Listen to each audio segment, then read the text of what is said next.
What's going on, gang? It's your commissioner, Big Lee, aka Big Meech, coming to you once again. Week 14 is upon us. I know it's a couple of weeks have passed by since I've last done one of these little updates. But we got two kids in the crib. I keep telling y'all that, and they're less than a year apart, man. And they wreck shop. They wreck havoc. It's like a fullback and a halfback coming through the line. Me and Tiff be trying to get our little tandem tackle on, but it doesn't work. But I digress. Anyway, week 14, lots of stuff going on. And incidentally, on a little side note, I recorded this thing a couple of days ago, and it didn't take for some reason. And it's really hard to duplicate perfection, i.e. one of my little reviews and weekly updates to you guys. But if anybody's game to do it, it's your commish Big Meat, and I'm going to make it happen. So, week 14, lots of stuff going on. Lots of playoff implications at hand this week. Lots of seeding issues at hand this week. I'm going to bring it all to you live and direct. Oh, and on a little side note, got to talk about the little week, the vet. Now let's see, I want to play for Larry Brown and Greg Popovich, actually. They once said, Malik, act like you've done it before, son. Which meant, act like you've won games before. Act like you dunked on somebody before. Instead of hooting and hollering, you get a dunk on somebody. Just walk down the court like, I've done that before. Not impressed. There's nothing going on. And that's what I really got. That's when you know you're dealing with a winner. But this week, I lost to Kawhi. Everybody saw. I started like 9 million bench people. And I ended up losing by a point, 1.2 points or whatever. And you would think Kawhi won the super duper bowl. Because he's been calling my phone every day, texting me every day to either gloat or ask me if I'm going to give him GM of the week or play theme music when I'm talking about him right here. Kawhi, act like you've done it before, son. Act like you've won a game. That's why you don't have any hardware on your little mantle. Because you get one win in the regular season and you want to, cash in your chips right then and there. I'm in it for the long haul. As are most winners in this league. Most guys are concentrating on positioning, like, I call them dynamic D block. The freaking Ricans. Those guys, they're concentrating on the big picture. You just want to beat your arch rival, your nemesis, somebody that's beat your head into the pavement since Lamberton and Overbrook. No, but anyway, I digress. I really talked a long while about that. But Kawhi did beat me, so if any of you notice, I had to change my name to Kawhi is the greatest. Doesn't mean anything, because I'm still the greatest, and I count them 1, 2, 3, 4 championship rings. Know what I mean? Gotta change the soundtrack on that, because I'm not afraid of Kawhi. But anyway, I digress. And then in the last one, I had a really good joke with that, but the time has passed, so I can't really say it right now. But rest assured, I will be joking on Kawhi again. The seeding.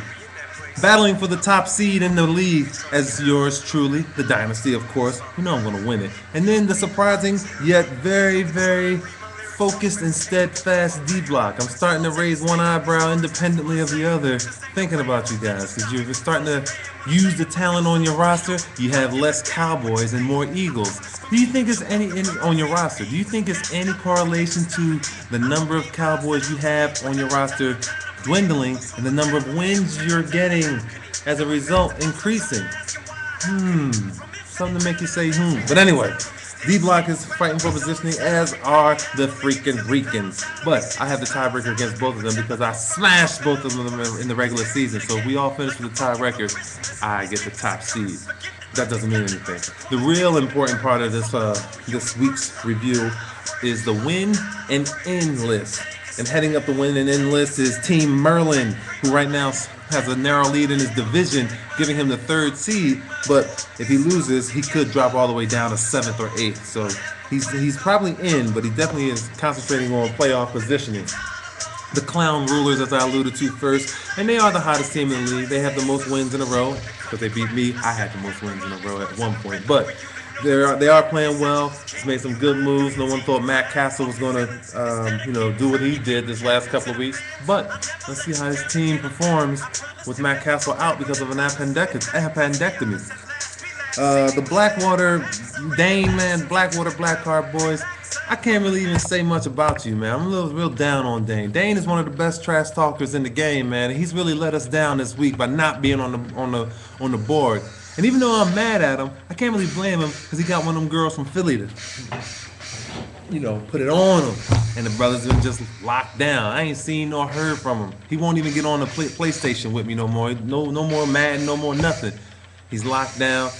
I think it's only a matter of time before he's going to be on the next He Went to Jared commercial.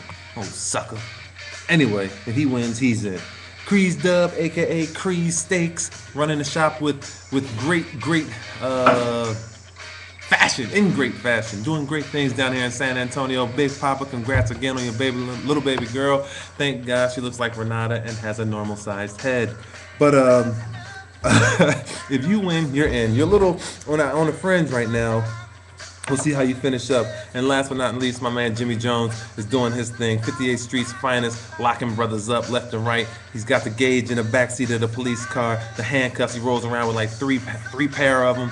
He's a little kinky dude, but anyway, he has many clips and he's letting loose, keeping the streets of Philadelphia safe. But if he wins, he's in. The outlist, oddly enough, the Yim Yats, my man Milo Dabney.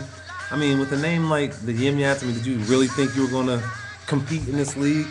The Moneymaker, my man Mr. John Guerra. The Moneymaker came up with insufficient funds this season as he is out of the playoffs thanks to Peyton Manning throwing 11 interceptions in his last 3 weeks. And the Tri-State Birds, my little brother Corey, with all the insider knowledge he had on opening day and the draft room and everything, he had all kinds of just information, and it went for naught because he had like I think three wins or something, 3 or 4 wins. But he's out. So if the playoffs ended today, if this regular season ended today, which it doesn't, but that's the way things stand right now, the top seed would be D Block. They would take on Crease Dub. The second seed would be the Dynasty, yours truly, taking on 58th Street's finest, Jimmy Jones. The third seed, Merlin, my man, Tim, Lord of the Rings, Duncan. That's professional basketball rings, not fantasy football rings, because I'm the Lord of the Rings in fantasy football. But he would take on the Clown Rulers, who narrowly make the playoffs. The 4 or 5 seed would be my man Sam, the freaking Ricans, taking on Team Dre Day, and no one has seen nor heard of Dre. Everybody keep him in your prayers too. His wife is pregnant, having a little boy hopefully, but he's definitely having another healthy baby boy or girl. So keep him in your prayers, and don't pray for his team though, because even if Jesus prayed for his team, he wouldn't help. His team sucks. Anquan Bolden and Larry Fitzgerald. Ha! The Blackwater Boys had the 9th seed. For Blackwater Boys, I just got a message that Marley just pooped again and the diaper needs to come outside of the house. Handle that woman, shoot, I'm busy. But anyway, Blackwater Boys at the 9th seed, they have a good chance to get in, and Moneymaker's out. So, we go into the little seedings this week. The matchups. Lots of stuff going on, fellas. You gotta stick with us. I don't know. I think if Vegas had a line on our league, I might be like even money to win it. That's how good my team is. But let's see. Showing love, Crease Dub, and Quaz. Oh, Quaz isn't. He's 9-4. Oh, that's me. That's me. I had to change my name to Quaz the Greatest. Anyway, Crease Dub, I might let you win, but if you lose this one, you got an outside chance of getting in. The Crown Rulers and Team Dre Day are jockeying for positioning. Team Merlin really needs to win that game against the Moneymaker because he's 6-7 and he's in the 3rd seed. If he loses that game, he's going to drop way down, possibly out of the playoffs. 58th Street's finest, 6-7 against the Tri-State Birds. He really needs to win that game because that'll help him solidify his playoff positioning. Corey is just trying to play the role of spoiler right now. The Blackwater Black Card men travel to the freaking Ricans, and Dane needs a win to be considered for the playoffs to make that jump into the playoffs, but he needs some help. He needs to win and a couple other teams to lose. The freaking Ricans at 10-3 need to win if they want to keep their hopes at the top seed alive. The Yim Yats, as I said, just losing it. They're 3-10. Milo Dabney, he's already fast, he's at the NFL Combines, looking at next year's talent, I'm sure. And who won it with D Block? The dynamic D Block. 10-3, again, if they want to keep their hold on the top seed, they have to win this week, but it's not looking good as they are down 13.6 to -1. I don't understand what happened. Somebody must have fumbled or lost some yards or whatever. But right now, Team D Block is in the negative categories. Not looking well for holding on to that top seed, I'll tell you that. But I know I rambled a little bit, but I got to give you a little bit more since I haven't been here the last couple of weeks. thank all you guys for keeping up with your teams and staying involved in the league, except for Dane and Dre, two biggest, baldest heads in the league or whatever. But anyway, um, enjoy it now while it lasts, fellas. The NFL season is going to be over in a few weeks, and then we're going to be stuck with regular season NBA basketball and regular season college basketball. This is about as exciting as watching paint dry on a freaking Tuesday. So enjoy now. We'll have to worry about that and just hang on until March Madness comes and things will liven back up. But I don't know. I ran out of things to say, which is a first if any of you know me. But you guys enjoy the league. Keep managing your teams. Watch me march on my way to my 5th NFL Fantasy Football Championship and do whatever I do. It's your Commissioner Big Meech, Big Leak, Lord of the Rings. I'm out.